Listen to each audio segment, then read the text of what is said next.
AP liquor రవాణా కేసులో YCP నేత కారుమూరి కుమారుడు సునీల్ ను ఈడీ అరెస్ట్ చేసింది. 195 కోట్ల స్కామ్ చేసినట్లు ఈడీ గుర్తించింది. అక్రమంగా టెండర్లు దక్కించుకున్న అవినీతిని పాల్పడినట్లు ఈడీ దర్యాప్తులో తేలింది. ఇక స్థానిక రాజకీయ నాయకులు, అనుబంధ వ్యక్తులు, సంస్థలకు సబ్ కాంట్రాక్టులు కేటాయించే వ్యవస్థ నడిపినట్లు గుర్తించింది ఈడీ.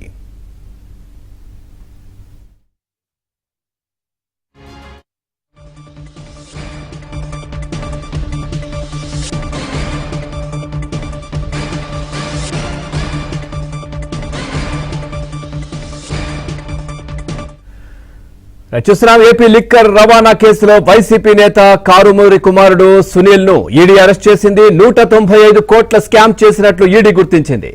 అక్రమంగా టెండర్లు దక్కించుకుని అవినీతికి పాల్పడినట్లు ఈడీ దర్యాప్తులో తేలింది. స్థానిక రాజకీయ నాయకులు, అనుబంధ వ్యక్తులు, సంస్థలకు సబ్ కాంట్రాక్టులు కేటాయించే వ్యవస్థ నడిపినట్లు గుర్తించింది ఈడీ.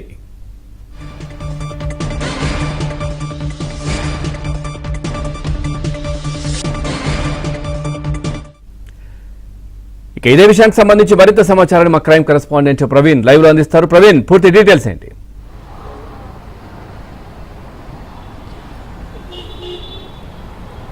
ఏపీ లిక్కర్ స్కామ్ లో ముఖ్యంగా మరొక కేసు కూడా ఈడీ నమోదు చేసిన తర్వాత ఈడీ అధికారులు కూడా ఏకకాలంలో సోదాలు చేసినటువంటి సందర్భాన్ని మనం చూసాం. గత 4 రోజుల క్రితమే ఈ కేసులో 2 నిందితులని కూడా అరెస్ట్ చేసి జ్యుడిషియల్ రిమాండ్ కూడా తరలించారు. ఇందులో ముఖ్యంగా ఏపీ లిక్కర్ రవాణా స్కామ్ కూడా జరిగింది. ఏపీ లిక్కర్ రవాణా చేయడంలో కూడా వీళ్ళు అక్రమాలకు పాల్పడినట్లు గుర్తించి ప్రస్తుతం మాజీ మంత్రి కారుమూరి కుమారుడు సునీల్ కూడా కొద్ది నిమిషాల క్రితమే అరెస్ట్ చేసి ఈడీ అధికారులు కూడా ఈడీ కార్యాలయాన్ని కూడా తరలించినటువంటి పరిస్థితి కనపడుతుంది.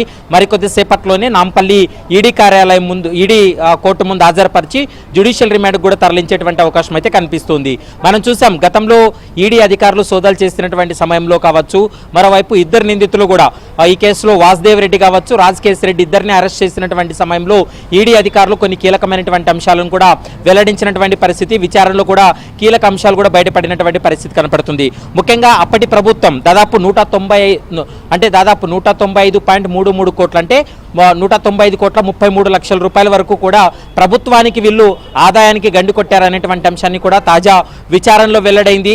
ముఖ్యంగా అక్రమంగా వీళ్ళు ఈ యొక్క లిక్కర్ రవాణా టెండర్లను దక్కించుకొని అందులో కూడా అవినీతికి పాల్పడ్డారనేటువంటి అంశాన్ని కూడా ప్రధానంగా ఈడీ అధికారులు విచారణలో వెల్లడించినటువంటి సందర్భం. ఇందులో మనీ లాండరింగ్ కోణం ఉంది. షెల్ కంపెనీలకు నగదు బదిలీ చేశారు, హవాలా ద్వారా విదేశాలకు నగదు వీళ్ళు బదిలీ చేశారనేటువంటి అంశానికి సంబంధించి సుదీర్ఘంగా విచారించిన తర్వాత ఇందులో ముగ్గురు పాత్ర చాలా కీలకంగా ఉందని భావించి ఇప్పటికే 3 నిందితుల్ని కూడా అరెస్ట్ చేయడం జరిగింది. ఇందులో వాసుదేవ్ రెడ్డి కావచ్చు, మరోవైపు రాజకేశ్ రెడ్డి వీళ్ళ పాత్ర చాలా కీలకంగా ఉందని కొద్ది రోజుల క్రితమే వీరిని అరెస్టు చేసి జ్యుడిషియల్ రిమాండ్కి తరలించారు. ఇప్పుడు ఈ టెండర్లు దక్కించుకున్నటువంటి కంపెనీ సునీల్, ఈ కారుమూరి నాగేశ్వరరావు కొడుకు సునీల్ పాత్ర కూడా కీలకంగా ఉంది. వీళ్ళు అక్రమంగా ఈ రవాణాకు సంబంధించి, లిక్కర్ రవాణాకు సంబంధించినటువంటి టెండర్లు అవినీతికి పాల్పడ్డారు.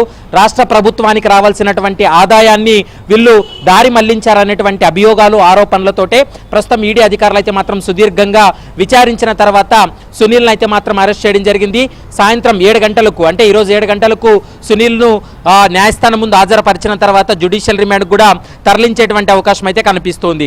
మరోవైపు లిక్కర్ పాలసీ రూపకల్పన దగ్గర నుంచి లిక్కర్ రవాణా వరకు కూడా ప్రతి అంశంలో కూడా వీళ్ళు అవినీతికి పాల్పడ్డారు.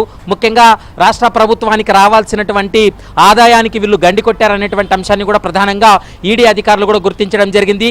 ఇందులో మనీ లాండరింగ్ కోణం ఉంది. ఎందుకంటే వీళ్ళు లెక్క చూపకుండా, అంటే డిజిటల్ పేమెంట్స్ లేకోకుండా కేవలం నగదు వీళ్ళు క్యాష్ ద్వారానే డబ్బులు వసూలు చేసినటువంటి సందర్భాలు ఉన్నాయి. మరోవైపు ఈ లిక్కర్ రవాణాకు సంబంధించి కూడా అధిక ధరలు చూపించి వీళ్ళు నగదును కూడా వీరి యొక్క సొంత అకౌంట్లకు, కంపెనీలకు బదిలీ చేశారనేటువంటి అభియోగాల, ఆరోపణలు కూడా ప్రస్తుతం అయితే మాత్రం ఈడీ అధికారులు మోపారు. కాబట్టి ఈ కేసులో మరికొంతమందిని కూడా అరెస్ట్ చేసేటువంటి అవకాశాలు అయితే స్పష్టంగా కనిపిస్తున్నాయి. మరోవైపు గడిచినటువంటి 4 రోజులుగా ఈడీ అధికారులు ఈ ఏపీ లిక్కర్ రవాణా వ్యవహారంలో జరిగినటువంటి 195 కోట్ల రూపాయల స్కామ్ సంబంధించి లోతైనటువంటి దర్యాప్తు చేయడంతో ఈ సంచలనమైనటువంటి విషయాలు కూడా కూడా బయటపడినటువంటి సందర్భం ఉంది. ముఖ్యంగా ఈ జిల్లా స్థాయిలో ఒక్కొక్క కేసుకు వీళ్ళు అంటే రవాణాకు సంబంధించిన దాంట్లో కూడా అధిక ధరలు చూపించి వీళ్ళు ఈ యొక్క అక్రమాలకు కూడా పాల్పడ్డారనేటువంటి అభియోగాలను కూడా ప్రస్తుతం ఈడీ మోపింది. కాబట్టి మరి ఈరోజు సునీల్ పాత్ర ఇందులో ఎంతవరకు ఉంది, వాళ్ళ కంపెనీ దక్కించుకున్నటువంటి టెండర్ల తర్వాత వీళ్ళు రవాణా ద్వారా ఎంతవరకు కూడా ఈ యొక్క అవినీతికి పాల్పడ్డారనేటువంటి అంశానికి సంబంధించి ఈడీ అధికారులు రిమాండ్ రిపోర్ట్లో స్పష్టంగా పేర్కొనేటువంటి అవకాశం అయితే కనిపిస్తుంది. అవసరం అనుకుంటే మరోసారి జ్యుడిషియల్ రిమాండ్కి వెళ్ళిన తర్వాత అతని కస్టడీలోకి తీసుకొని ప్రశ్నించేటువంటి అవకాశాలు కూడా కనిపిస్తూ ఉన్నాయి. Right, thank you Praveen, thanks for the updates.